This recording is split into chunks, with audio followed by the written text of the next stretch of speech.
გადარჩებოდა თეთრი დათვის სამხრეთ პოლუსზე?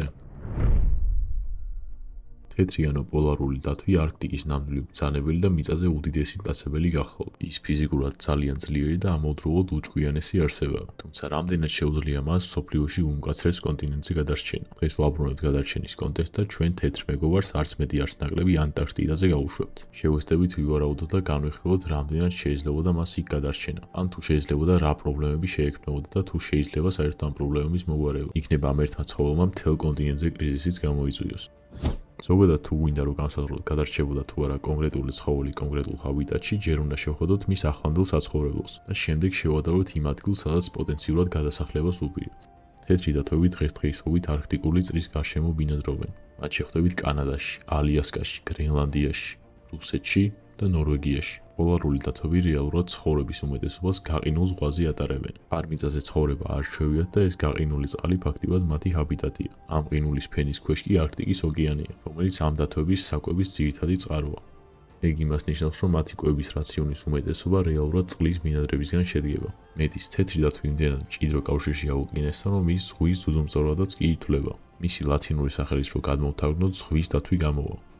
ასეთ ყინულიან გარემოში ცხოველების უმეტესობა ძალიან ცოტა ხანს თუ გადარჩებოდა, თუმცა პოლარულ დათვებს რეალურად იქ ყველაფერი აქვთ, რაც სჭირდებათ, განსაკუთრებით საკვების მხრივ. მათი დიეტის ძირითადი ნაწილი მიდის სელაპებზე, რომელსაც ცხიმი ნამდვილად არ აკლიათ. თეთრ დათვს კი გადასარჩენად საკმაოდ ბევრი ცხიმის ჭამა უწევს. ანუ მას, ისევე როგორც ბევრ სხვა ცხოველსა და წყლის ბინადარს ურჩევნიათ ცხიმიანი მსხვერპლი, მაგრამ რეალურად ყინულის გარეშე თუნდაც სელაპებს ვერ დაიჭერდნენ. ჩასაფრება დათვებისთვის ერთადერთი საშუალებაა, რადგან რეალურად ისინი ღია წყალში წყლის ბინადარს ვერ გაასწრებენ, ლოგიკურად ვერც დაეწევიან. შესაბამისად, თეთრი დათვებისთვის ყინულის არარსებობა და დნობა სიკვდილის ტოლფასია. სწორედ ეს უქმნით მათ თანამედროვე სამყაროში უდიდეს საფრთხეს. სანამ თეთრი დათვის გადასახლებაზე დავიწყებდეთ საუბარს, მოდით ჯერ გავარკვიოთ თუ რამდენად ძლიერია ის და რა შეუძლია. ზომით რო დავიწყოთ, ტიპიურად დასრული მამრი პოლარული დათვების 300-დან 700 კილომდე იწონიან.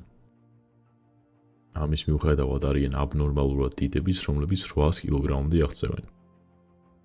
პერსპექტივისთვის გეტყვით, რომ ასეთი მამრი ორ ფეხზე რო დადგეს, სიმაღლეში მიაღწევს 2.4-დან 3 მეტრამდე. თეთრ დათვებს მკვლელობის იარაღების ნამდვილად არ აკლიათ.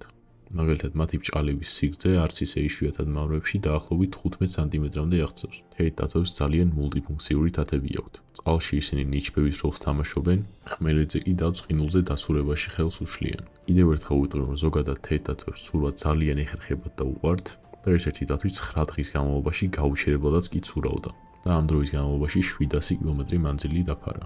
როგორც უკვე ვახსენეთ, თეთრი დათვი არქტიკის უდავო მეფეა. ის არა მარტო გადარჩენას ახერხებს, არამედ დომინირებს კიდეც. ასეთი ზომისა და ძალის შესანარჩუნებლად კი ბევრი საკვები სჭირდება. პოლარულ დათვს ერთდროულად 45 კილოგრამის სელაპის ცხიმის ჭამა შეუძლია, ანუ ერთ ჭამაზე. ზოგადად სელაპი ძალიან კალორიული გახლავთ, რაც დათვს რეალურად ცხიმის რეზერვების შევსებაში ეხმარება. ეს სასიცოცხლოდ საჭიროა იმისთვის, რომ გადარჩეს და თბილად იყოს. პოლარული დათვის კანქვეშა ცხიმი 10 სანტიმეტრსაც კი აღწევს, რაც რა თქმა უნდა სიცივესთან გამკლავებაში ეხმარება. თუმცა თეთრი დათვის მთავარი ღირსება ალბათ მისი ყნოსვაა. მას შეუძლია მსხვერპლის სუნი დაახლოებით 1 კილომეტრიდან იგრძნოს, რაც რეალურად ჩვეულებრივ სასწაული შედეგი ნამდვილად არ იქნებოდა, თუმცა არქტიკის ამდენი ყინულის და პირობების გათვალისწინებით ძალიან მაგარია. ახლა კი მე მგონით, რომ მოვიდა განვიხილოთ მსოფლიოში ყველაზე უკაცრიელი კონტინენტი, რომელზეც ჩვენ პოლარულ მეგობარს გავუშვებთ.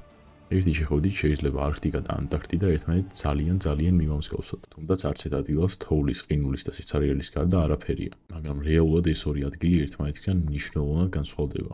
არქტიკაში ყინული უბრალოდ ოკეანის ზედაპირზეა გადაფარებული, თორემ რეალურად იქ მიწა არაა, ანუ არქტიკა კონტინენტი არაა. რაც შეეხება ანტარქტიდას, ეს არის უზარმაზარი მიწის მასა, კონტინენტი, რომელზეც ყინულია გადაფარებული და ასევე ოკეანითაა შემოსაზღვრული. სხვათა შორის ზამთარში ეს ოკეანის იყენება და არქტიკის ნაირ ჰაბიტატს ქმნის. ეს რა თქმა უნდა სანაპირო რეგიონებში. არქტიკასთან შედარებით ანტარქტიდაზე ცოტა უფრო უარესი პირობებია. ტემპერატურა ანტარქტიდის სანაპირო რეგიონებში ზაფხულში შეიძლება -10 გრადუსი იყოს დაახლოებით, მაგრამ კონტინენტის ცენტრი დედამიწაზე ყველაზე ცივი ადგილია. ზამთრის პერიოდში კონტინენტის ცენტრში ტემპერატურა რეგულარულად ცდება -60 გრადუსს და ეს იმაზე ნაკლებად იშვიათად, ვიდრე თქვენ წარმოგიდგენიათ. ასეთ პირობებში ყველანაირი გათბობის მექანიზმების მიუხედავად თეთრ დათვს ძალიან გაუჭირდებოდა, განსაკუთრებით მაშინ თუ სამხრეთ პოლუსისკენ მოხვდებოდა. ეს პირობები რო არქტიკისას შევადაროთ, მიხვდებით, რომ იქ ტემპერატურა სადღაც 0-დან -30 გრადუსამდე მერყეობს ხოლმე როგორც წესი. თუმცა ახლანდელი მომაცემებით კლიმატის ცვლილებიდან გამომდინარე ზაფხულში შეიძლება ცოტათი უფრო თბილოდეს. ანტარქტიდა ასევე გამოირჩევა თავისი დამანგრეველი ქარებით. რაც საკმაოდ დიდი პრობლემაა. არქტიკასა და ანტარქტიდას შორის პოლარული დათვი კიდევ ერთ დიდ განსხვავებას იგრძნობს. მას წყალთან ისე მარტივად ცდომა აღარ ექნება. შეახსენებთ, რომ ეს მას სელაპებზე სანადიროდ სჭირდება. თეთრი დათვი მიწის ქვეშ ანტარქტიდის ცენტრალურ ნაწილში ქვების მეტს ფიზიკურად ვერაფერს წააწყდება. ეს რეალურად იმიტომაცაა, რომ კონტინენტზე ბინადარი სელაპები და პინგვინები უფრო სანაპირო რეგიონებში ცხოვრობენ. ისინი ან კიდეზე ბინადრობენ წყალთან ახლოს, ან საერთოდ კუნძულებზე. უნდა აღინიშნოს, რომ ანტარქტიდის ეკოსისტემას სიცოცხლე მაინც და მაინც არ აკლია. აქ საკმაოდ ბევრი ცხოველი, ფრინველი და თევზი ბინადრობს. თუმცა კულწრფელად რო გითხრათ, კონტინენტის ცენტრში საერთოდ არაფერი არ არის და სიცოცხლის უმეტესობა სანაპიროზე სამხრეთის ოკეანესთან არის განლაგებული. ანუ რეალურად თუ სამხრეთ პოლუსი ანუ კონტინენტის ცენტრზე ვილაპარაკებთ, თეთრი დათვი კი არა, რაც არ უნდა დასვა იქ სავარაუდოდ ვერ გადარჩება. ამიტომ თუ დათვის იქ გადასახლებას ვაპირებთ, მოდი ეს სწორად გავაკეთოთ და ჩამოვსვათ ის სანაპიროზე სხვა ცხოველებთან ერთად. მოდით უბრალოდ წარმოვიდგინოთ, რომ ავიღეთ თეთრი დათვების პატარა ჯგუფი და რამენაირად უსაფრთხო ტრანსპორტაცია გავუკეთეთ ანტარქტიდაზე. მათ კონტინენტზე ფეხი დადგეს და მიმოიხედეს, რას დაინახავენ და რას გაიფიქრებენ. სიმართლე თუ გინდათ, თავიდან შეიძლება დათვებს ეგონოთ, რომ ჯეკპოტი დაესად თავს და ძალიან კარგ ადგილას მოხვდნენ. განსაკუთრებით თუ ტრანსპორტაცია ზაფხულში ან გაზაფხულში მოხდება, რადგან ამ სეზონებზე სანაპირო ფაქტიურად პინგვინების კოლონიებითაა სავსე. არქტიკაში თუ დათვს მაგალითად სელაპების ძებნა სანთლით უწევდა, აქ ფაქტიურად ყრია მსხვერპლი. ამას ის ემატება, რომ რეალურად ამ პინგვინებს და სელაპებს არანაირი დაცვის მექანიზმი არ აქვს დათვის წინააღმდეგ. მათ მსგავსი მტაცებელი არასდროს არ უნახავთ და სავარაუდოდ ინსტინქტებში არც მისი შიში ექნება. ძალიანაც რომ შეეშინდეთ, რეალურად მიწაზე არც ერთ მათგანს შანსი არ აქვს თეთ დათვთან. მაგალითად, პინგვინები მხოლოდ წყალქვეშა მტაცებლებს არიან მიჩვეული. დათვთან მიწაზე კი გაქცევაზე ფიქრით ზედმეტი იქნება რეალურად. ალბათ მიხვდით, რომ პოლარულ დათვს იქ სრული ტერორის დამყარება შეუძლია და ეს ადგილი თავდაპირველად ალბათ სამოთხედაც მოეჩვენება. თუმცა რეალურად ეგრეცაა. არანაირი კონკურენცია, არანაირი საფრთხე და ფაქტიურად ულიმიტო საჭმელი. რა თქმა უნდა, პინგვინებისთვის ეს ყველაფერი კატასტროფა უფრო იქნება. ერთი თეთრი დათვის კი ძალიან დაამძიმებს მათ ყოფას. სუსტად იგივე შემიძლია თქვა ანტარქტიდის სელაპებზე, რომლებიც რეალურად მიწაზე წოლას არიან მიჩვეული. იქაურ სელაპს დიდი ალბათობით ოდნავი რეაქციაც არ ექნება თუ დათვი მიუახლოვდება და თუ მიხვდა რაშიცაა საქმე, სავარაუდოდ უკვე გვიანი იქნება. ამ ყველაფრის მოსმენის შემდეგ იფიქრებთ, რომ თეთრი დათვი კი არ გადარჩება, არამედ ძალიან კარგადაც იქნება ამ კონტინენტზე. თუმცა მარტივი ცხოვრება დიდხანს არ გრძელდება. თეთრი დათვები დიდი არსებები არიან და მათი მადაც ზომის შესაფერისია. კუჭი ერთ დღეს რომ გაივსოს, რამდენიმე დღეში ისევ მოშივდება. პინგვინები სელაპებისგან განსხვავებით საკმაოდ პატარები არიან. ისინი როგორც წესი საშუალოდ 20-დან 30-მდე კილოგრამს იწონიან. ანუ იმის მიუხედავად, რომ პინგვინი დათვისის უმარტივეს დასაჭერი იქნება, მაინც ბევრის დაჭერა მოუწევს რაოდენობრივად, რაც ნელ-ნელა პინგვინების მოსახლეობის ჩამოშლას გამოიწვევს. ზუსტად იგივე შეიძლება ითქვას ანტარქტიდელ სელაპებზეც. და ამ ყველაფრის გათვალისწინებით შეიძლება მაგალითად რამდენიმე თვეში პინგვინების მთელი კოლონიები გაქრნენ, რადგან ყველა ვარიანტში იმაზე ნელა გამრავლებიან, ვიდრე მათ თეთრი დათვი შეჭამს. ამათ ჩვენი პოლარული მეგობარი საჭმლის კრიზისამდე მიიღავს. თეთრ დათვს საკვების მოსაპოვებლად მუდმივი ტერიტორიის ცვლილება მოუწევს, რათა შემდეგი პინგვინების კოლონია ან სელაპთა ჯგუფი იპოვოს. ხშირ შემთხვევაში ესეთი კოლონიები და ჯგუფები ასობით კილომეტრით არიან დაშორებული ერთმანეთს. თეთრი დათვისთვის დიდი დისტანციების გავლა უცხო ნამდვილად არაა, თუმცა საინტერესოა გაივლის თუ არა იგი ამხელა გზას ისე რომ არაფერი არ შეჭამოს. საბოლოოდ შეიძლება ისეც გამოვიდეს, რომ უფრო მეტი ენერგია დახარჯონ საკვების ძებნაში, ვიდრე თვითონ საკვებიდან მიიღებენ. ამას ის პრობლემას ემატება, რომ ანტარქტიდაზე სანაპირო სულ სტაბილურად არაა. დათვი თუ ამ ზოლს გაყვება, დიდი ალბათობით მიწაზე და წყალშიც მოუწევს გადაადგილება, რაც რეალურად მას მით უმეტეს მშიერზე უფრო და უფრო დაღლის. ალბათ მიხვდით, რომ თეთრი დათვის ესეთი ქცევის გავლენა ანტარქტიდის ეკოსისტემაზე ბრუტალურად ცუდი იქნება. პინგვინების რაოდენობის დრამატული შემცირება კი კონტინენტზე ყველანაირ სიცოცხლის ფორმას საფრთხეს შეუქმნის. კვების ჯაჭვი მოიშლება და ეკოსისტემა გადაგვარდება. პინგვინების მსხვერპლი უკონტროლოდ გამრავლდება. მტაცებლებს კი გადაშენება მოელით.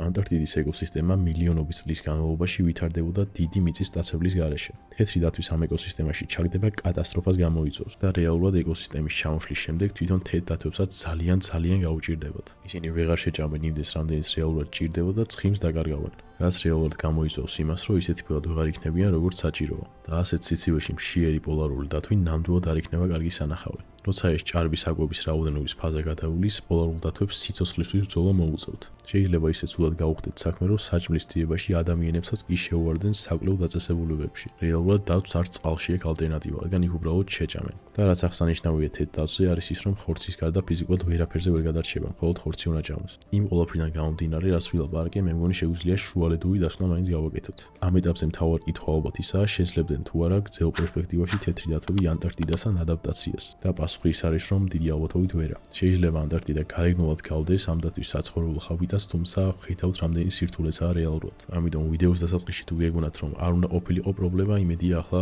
აზრი შეიცვალეთ. თეთრი დათვი ანტარქტიდაზე უბრალოდ ისეთ სირთულეებს აწყდება, რომლებიცაც სად საერთოდ არაა. ის რეალურად გენერალისტურზე მეტად სპეციალური ცხოველია და მხოლოდ მისი ჰაბიტატისთვის არის თითქოს შექმნილი. თუ ჩემი არხის მაყურებლები ხართ, ალბათ უკვე იცით, რომ პოლარული დათვები მაინც და მაინც კარტყეში აღარ არიან არქტიკაში. იქ მათ დღითი დღე უფრო მეტი და მეტი ყინული უდნებათ. დღევანდელი ვიდეოს იდეა არ საიდან არ მოსულა და დისკუსია იყო ამ პრობლემის გადასაჭრელად. თუმცა ერთი პრობლემის გადაჭრა უფრო დიდი პრობლემის წარმოშობის ხარჯზე ნამდვილად არ არის კარგი იდეა. ამიტომ ასეთ თუ ისე ყველა ექსპერტი თანხმდება, რომ ეს ძალიან ცუდი აზრია, რადგან ამით ვერც თეთრ დათვებს დავეხმარებით და ვერც მით უმეტეს ანტარქტიდის კონტინენტს. ერთადერთი რასაც მივახწევთ ის არის, რომ მთელ ეკოსისტემას ჩამოშლიან და სავარაუდოდ ადრე თუ გვიან თავადაც გაყვებიან. ამიტომ საბოლოო დასკვნა ის არის, რომ სამყაროში არაფერი და არავინ არ არსებობს, ვისაც ეს ყველაფერი აწყობს. გამოდის, რომ თეთრი დათვები ანტარქტიდაზე ვერ გადარჩებიან. სანამ ვიდეოს დავამთავრებ, მინდა შეგახსენოთ, რომ აღწერაში არის KeySages ლინკი, რომლის საშუალებითაც შეგიძლიათ არხს ფინანსურად დაეხმაროთ და კითხვები დამისვათ.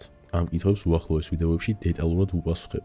ახლა კი თუ მოგეწონათ ვიდეო, გთხოვთ რომ დალაიქოთ ის, გამოიწეროთ ჩემი არხი და დამიტოვოთ კომენტარი იმასთან დაკავშირებით, თუ მომავალში რაზე გინდათ რომ ვიდეო ჩავწერო.